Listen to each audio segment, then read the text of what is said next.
Welcome. How nice of you to stop by for a visit. I've been expecting you. Here, have a seat right next to me.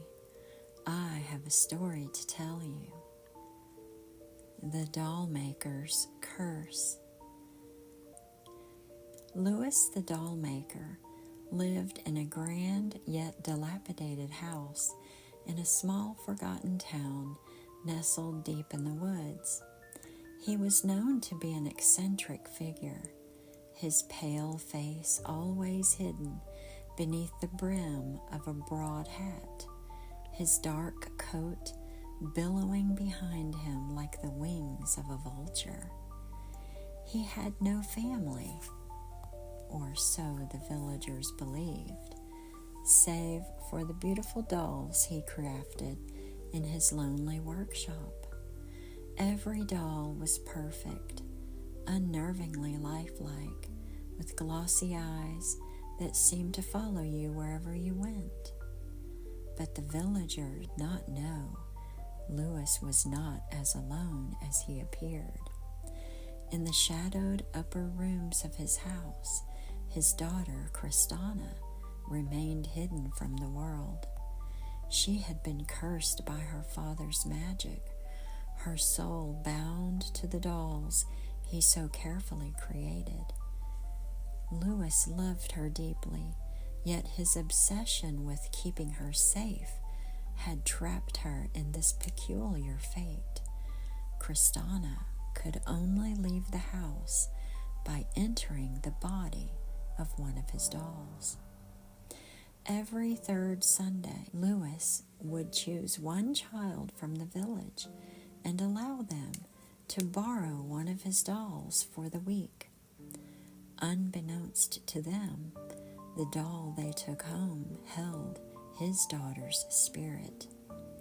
The children marveled at the doll's lifelike movements, not knowing it was Kristana watching the world through the doll's eyes, experiencing the freedom she so desperately craved. However, a dreadful rule accompanied this seemingly innocent exchange. The doll must always be returned by the following Sunday.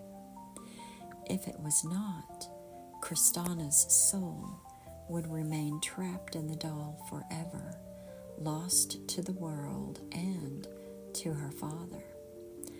One autumn week, a child named Eliza was chosen. Louis handed her the doll with an unsettling smile, warning her once more of the rule: return the doll by Sunday or face the consequences. Eliza nodded eagerly, clutching the doll in her arms as she skipped away, unaware of the true weight of his words.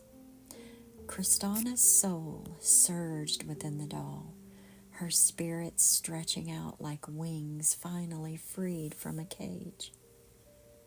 She lived through Eliza's life for days, laughing, playing, and exploring the village.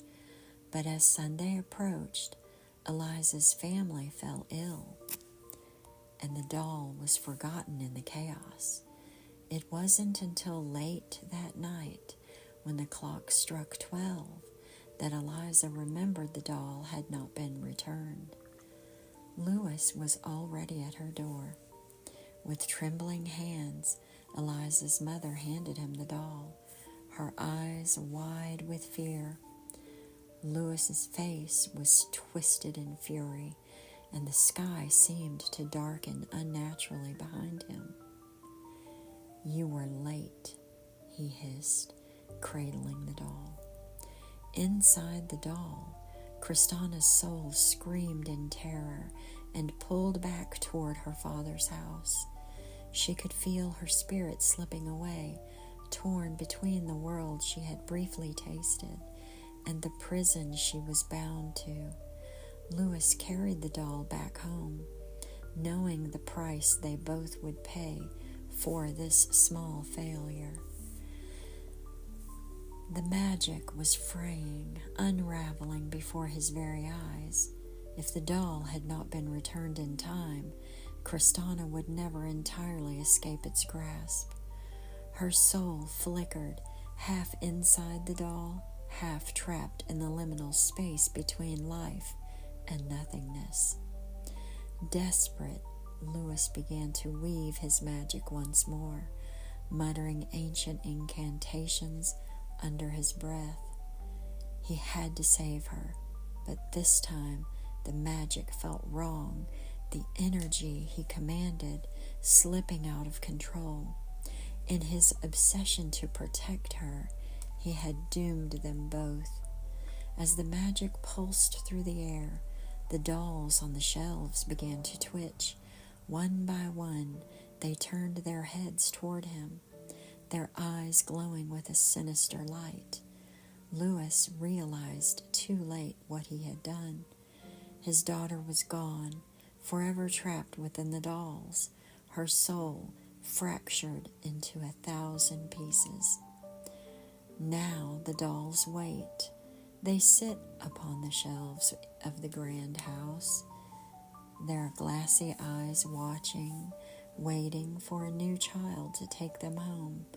And with each passing Sunday, Lewis waits too, haunted by the whisper of his daughter's voice carried upon the wind. The end. Thank you so much for stopping by. I did rather enjoy your company. I do hope you are able to sleep peacefully tonight, and that the shadows in your bedroom remain content without disturbing you. Until next time, do take care and do stop by again when you have time for another story.